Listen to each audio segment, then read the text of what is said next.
This is Alan Lazard, a.k.a. the Lizard King, a.k.a. the Komodo Dragon from the Green Bay Packers, and you're listening to Top Shelf Fantasy Podcast.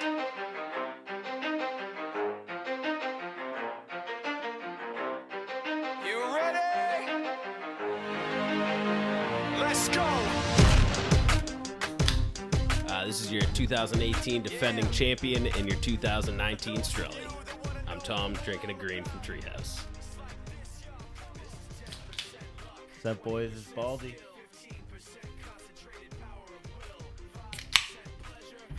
Hey there, this is Chibs checking in with 617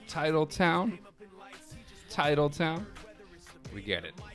I'm drinking cloud candy. I'm always in the clouds. It's pretty good. This is Scott here, your commissioner, drinking First Light IPA from Four Quarters Brewing Company out of Winooskit, Vermont. And we are here with the 2019 Antoine Walker Championship. Baldy, can I finish? Thank you. We have throwing it down. We have Mr.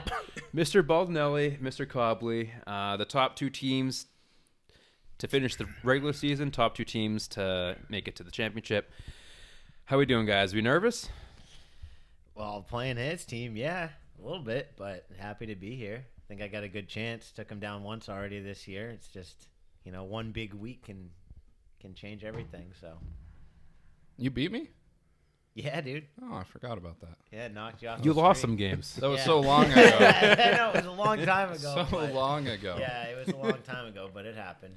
No, to be honest, I'm a little nervous. I have some injuries, some guys who aren't playing that well, so I don't know. We'll see. Baldy's got a good team.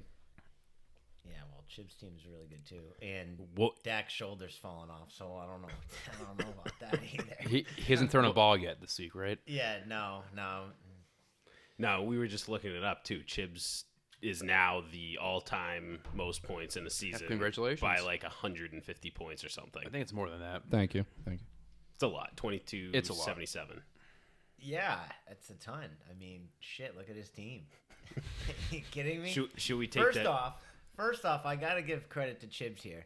He went unconventional and took McCaffrey with the one pick when, you would think like 80% of the fantasy world took Barkley? Probably 95. Yeah. Yeah. Yeah. And I'm sitting there at 2. I'm like, what an idiot. Yeah, what an idiot. Woohoo. Wow, if you only So took cheers- Barkley. Cheers to Chibs on that one. Yeah, he took balls. Balls. Telekinesis powers. He knew something we all didn't. It's the White Hulk. I do feel like it's like really fitting that it's the two of us in this championship because I feel like Baldy's been my number one fan like all season long. Yeah. Like in the group chat, just Baldy being like, "Hey guys, Chibs' team is like really good." Did Scott win again? Yeah. How much That was money like has he when- made so far? Yeah. Yeah, when everyone would stop talking about it, all of a sudden Baldy would come back in and be like, "No, really, like look at his team, guys." Like my number His one flex fan is here. Dalvin Cook. Impressive, My hype man. It's true. It's true. I mean, it all started at the draft. I mean, I was too busy making, gifs of Dickie with Tyler of Terry McLaurin. We're all too busy having Striker get us beers. What happened to Tyler? Where is he? Is he still alive? He's actually going to come He's somewhere. later on. But Oh. and Chips is just there, just picking his team, saying, "Look at these idiots reaching for guys like Antonio Brown, reaching for guys like Todd Gurley in the first round," which is actually not terrible. That's not bad.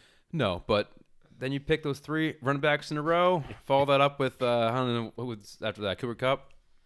Yep, Cooper Kupp. DJ Moore. DJ Moore. Lamar Jackson was in the 8th. DJ After- Shark. Lamar was Ninth. after Kyler. Yeah. It's crazy. Kyler was in the 8th, right? Got Lamar. I went with Kyler first. I was like really Back to high on back, right? Kyler. Yeah. Probably because I didn't watch his preseason games.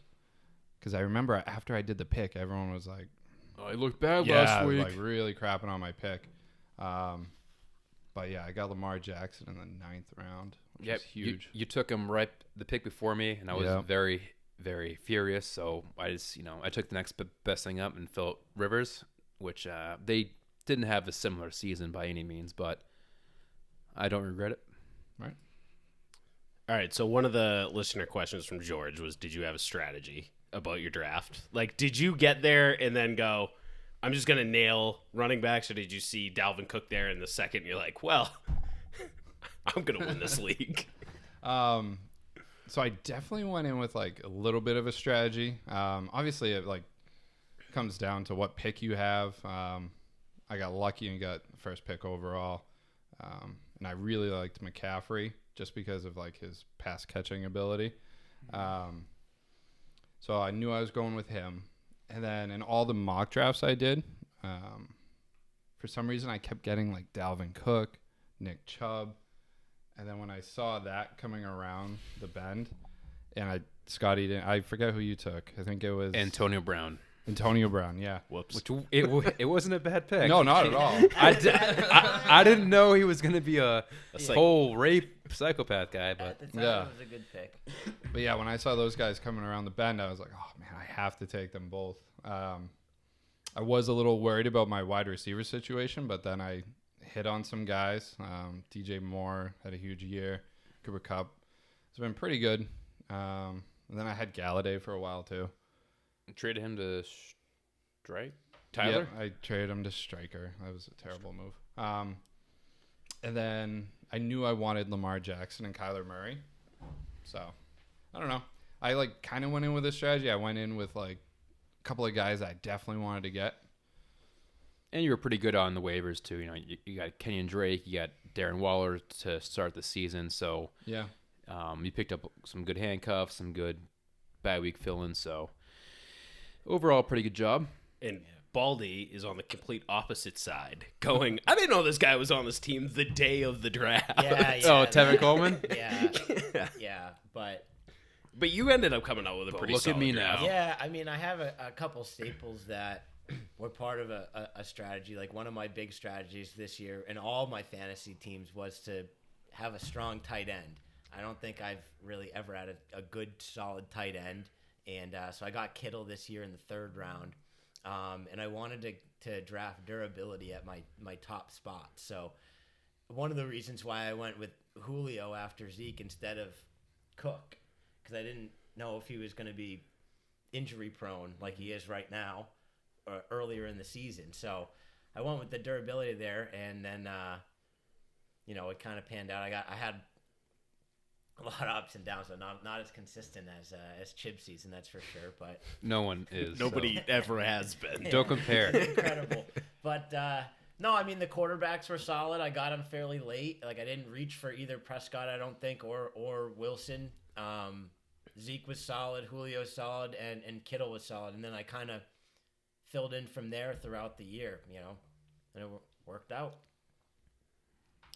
All right, let's get into a question from Sir Richard LaFlamme. Chibs, given your fantasy play, how do you put your pants on in the morning? Well, that's a good question. I think I put my pants on the same way everyone else does, one leg at a time, right? Dickie In might do Dickie's some weird situation, in Dickie's situation, one difference, I put my underwear on first. Right. Then I put my pants on. So And then when he does, he makes a lot of money in fantasy. Yeah, it's true. Next question. I'll give this one to Baldy. Baldy, does it suck being you? Does it suck knowing you're going to lose and be forgotten in history? I think Dickie's favoring someone in this matchup a little bit. I think Richard is just a little salty that his team didn't pan out and mine did, and there was a lot of ups and downs throughout the season. I changed my name a few times because my wide receivers disappeared for a few weeks, and his team is just too young, too inexperienced, wasn't ready yet, and I think he might have gave Chibs a couple blowies throughout the year. So I don't think I didn't get any of those. So no, it doesn't suck. It feels good to be in the finals, actually. Oh, it's a good feeling. All right, Chibs, how should I part my hair in the morning? Side part, down the middle, messy head? wow, that's another great question. Definitely on topic for fantasy football. I thought hard about this. I think probably have to go with the messy head. It's false. It's fall time, I got the Yeah, winter hats on. as a guy who used to do the part, I feel like the messy head just has a better look, right? You don't want to be taken You too don't seriously. try too hard. Right. You don't want to try too hard, but you're trying a little bit. So. But try harder than what Dickie's doing. Exactly. Yeah. Yeah. You know, get a Not haircut dyke once head. in You a don't have to while. try that hard. It'd be No. trying I'm harder so than Dickie. out on hairstyle. I don't even know what you're talking about. All right. Next question to Baldy. Hair. Baldy, at what point in your season did you start shitting your pants about your team? Shitting your pants. Wait, sorry. Hold on. Then at what point did you say, shit, people are firing? Yeah, so I a had lot to of I shit. had to read this question like 5 times So to fully understand what Dickie was saying, but I actually understood it. And so after week 6, I was definitely shitting my pants. I started off 3-0, and then I went on a skid. I lost to Tom in that skid. That was freaking embarrassing. I almost lost to him again this year. I almost lost to Burke this year. So yeah. Middle of the season, I was definitely shitting my pants, but then I went on a nice little 8-game winning streak. I believe our 7-game, or won 7 out of my last 8. I don't remember, something like that. So it all started really. Started feeling good after I beat Tully in a squeaker, and then I started feeling real good. Oh, squeaker. Oh yeah, And props to Tully too. I mean, playoffs 2 years in a row. He's getting up there. Oh, definitely. He's won the come a consolation long 2 years way. before Yeah. that. yeah, definitely come a long way. Yes, he has. He actually competes now. Yep. He doesn't trade his whole team away anymore. That's his big. Well, he, trash. he drafts a good team, then he just ends up Yeah. giving it away. Absolutely, yeah. But that's how you got into the playoffs all those years. Now it's not happening, so now you're back where you belong. Where I belong. This is my my second time ever, I'm just kidding. Scotty like barely missed playoffs. I know. and I lost was 6 on a straight. huge skid, I I know. lost 6 straight. It was bad. I know. It I was can't believe bad. Straker got in though. The Strelly both got in. The Strelly and the Tully. What's happening in this Oh. freaking world? Strolly. The Tully. They're playing for 3rd place. You know what? Give them a call. Get over here. Yeah, we can get out of here. All right. See you guys. Chibs, at what point did you realize that you had the best team in Antoine League history? What week? Probably like week 5. Like When you won 5 straight? when I won When 5 win your straight, money most back? points. Yeah. Yeah. Made my money back because of the way we do the payouts. Yeah, that's when I was like, okay, I have a shot here to finally win a championship. So All right. yeah, that's probably one. Week 5. Baldy, how much luck is involved in fantasy and your season? So I'd certainly say there's definitely a lot of luck involved in fantasy football. I don't think I would be in the playoffs, never mind in the finals, without a little bit of luck. If you go back and look at some of the wins that I got, I mean, I put up like 119 points and beat Tully after I was on a 3-game losing streak. So, I'm just kidding. Go on. It's fine. Corey Dow's enters the building, ladies and Keep gentlemen. So yeah, there's certainly a bit of luck. I would say if I had to put a percentage on it, I would say it's 70% luck, 30% skill. But that 30% skill, Isn't this a rap song? 40%. yeah, it is around, it is it. Fort Minor. Don't you know? So yeah, I'd say 70% luck, 30% skill, 15% concentrated power of will. 5% pleasure, 50% pain, It's a lot of and percentage. 100% reason to remember Chibs' name, right? Belichick hoodies, let's go. In All my right, season, yeah, same thing. All right. And last question for Chibs. Were you worried about Kyler at the beginning of the season? Oh my God, yes. So like I said earlier, I didn't watch preseason at all. So I was high on Kyler coming in, and then I make that pick, and everyone's crapping on that pick because like the night before he had a terrible preseason game. Very bad. I was like, you know what? It's preseason, whatever. Then week 1, he looked terrible. It looked like he couldn't see over the offensive line. Yep. So, So I was pretty little. worried. But then a couple weeks in, he started hitting his stride. That air raid offense started picking up a little bit. I mean, he still has his duds once in a while, but He started to like actually run the ball too. yeah, So totally. Well, when you Spread have his the rest of wings. your team the rest of the team you have. Right. When you Almost have doesn't Lamar matter. Jackson, it doesn't really. Yeah, if he's giving you Right. 15 points a week Doesn't to start, matter. you're fine. Yeah. I mean, we talk about like Lamar and Christian McCaffrey are players that are gonna have people in the championships as both of them. Like, And I You think got an uphill we said battle. Cook too. You're not kidding. and Cook, yeah, which Well, is he's tough. probably not gonna play. Yeah. So if Cook, so say Cook is a game time decision, and Cook's not playing. I'm sorry, or he might. He says he's playing. Coach says, I don't know. It's I don't confusing. think he's playing. But say he doesn't play, and Madison is a game time decision. Yeah. Would you risk putting Boone out there, or would you start a player like DeAndre Washington instead? So I'm really worried about Dalvin Cook because even if he does play, I mean, he's got this weird injury where he gets hit or he falls down on a weird and he's done. Yeah. Look at James Conner. Right. So, Yeah. I mean, I'm hoping that they rule him out before Monday So you can that just- I can yeah. make a decision. And what's Chark? Is DJ Chark practicing? Yeah, he practiced. I think he traveled with the team last week, He did, but he Yep. didn't really have a shot at playing. Honestly, I don't think I'm considering DJ Chark.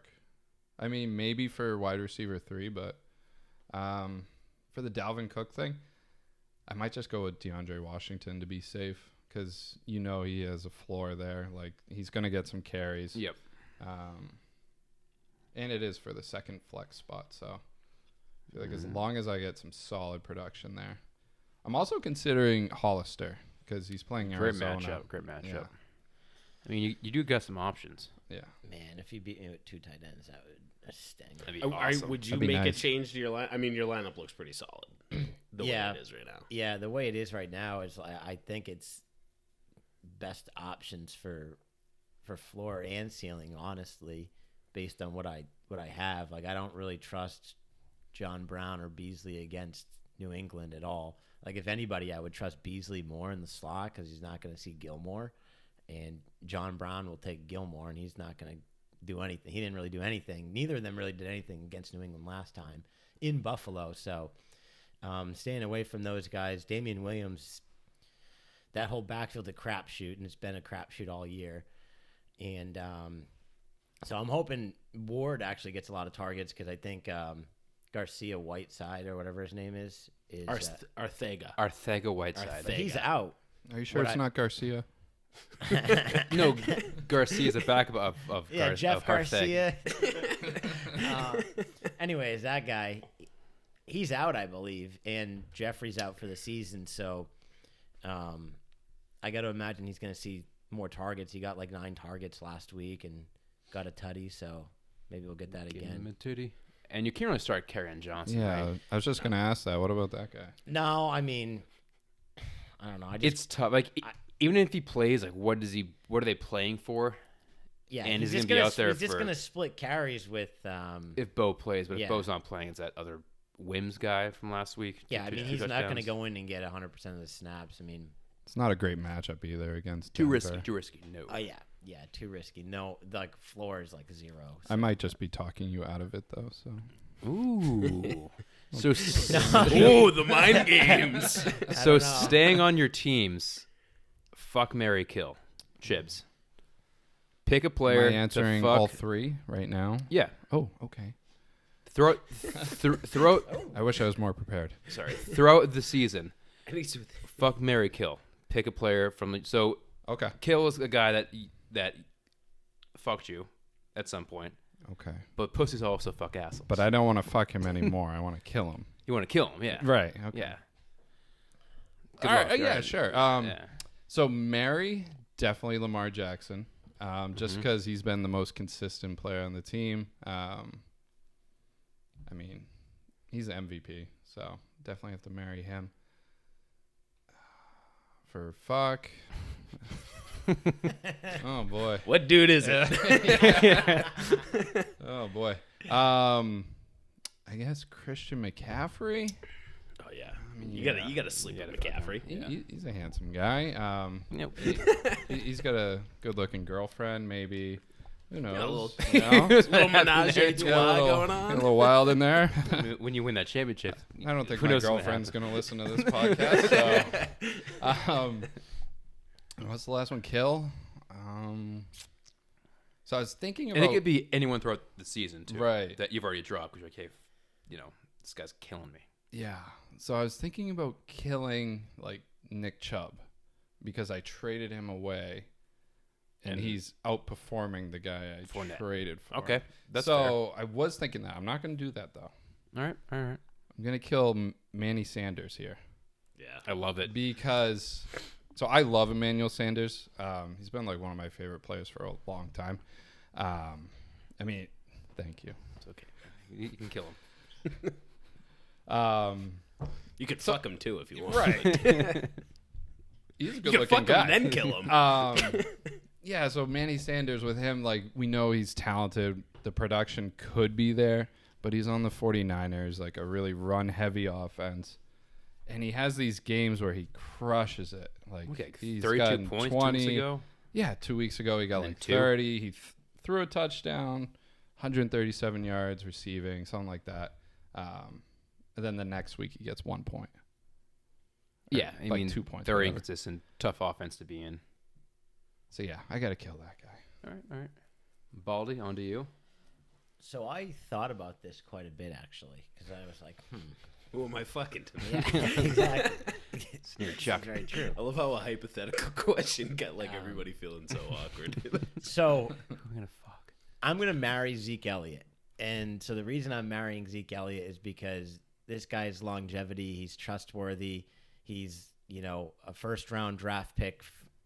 Has been for a few years and will be for years to come. And he's going to play in the league. He's durable. He plays every game. And he's putting up points. They always give him the ball, and when they do, he produces. So Zeke's a guy that I'm going to marry because he's someone that I could see myself hanging on to for a while. I'm going to fuck George Kittle, man. That guy looks fun.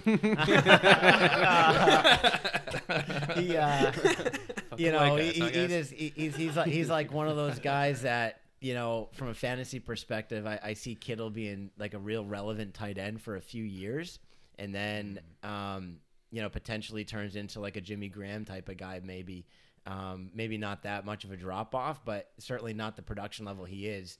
That maybe like a Zach Ertz would stay at over an extended period of time. So Kittle's kind of like that one night stand, like you had fun for a year, but I'll probably never see you again type of dude.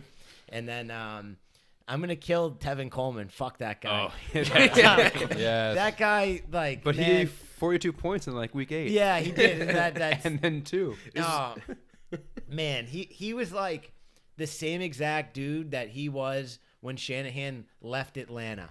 And then he goes back to Shanahan, and he was like just flash in the pan, a lot of like 6 to 9 point games. When he got a TD, he only got like 14 carries for 28 yards and a touchdown to get like 11 points.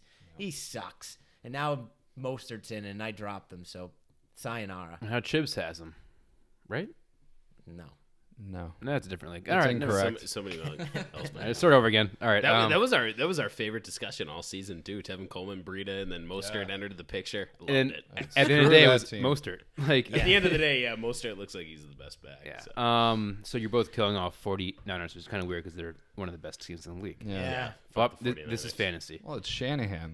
Like can't guess who he's gonna play. Like Breida could go off next week. Right. He probably won't. but- Hopefully not. Yeah, probably. Yeah. I mean, Jeff Wilson, who knows? Not true. Tom, do you have any last questions for them, or Nah, I think I'm good. I mean, Nice.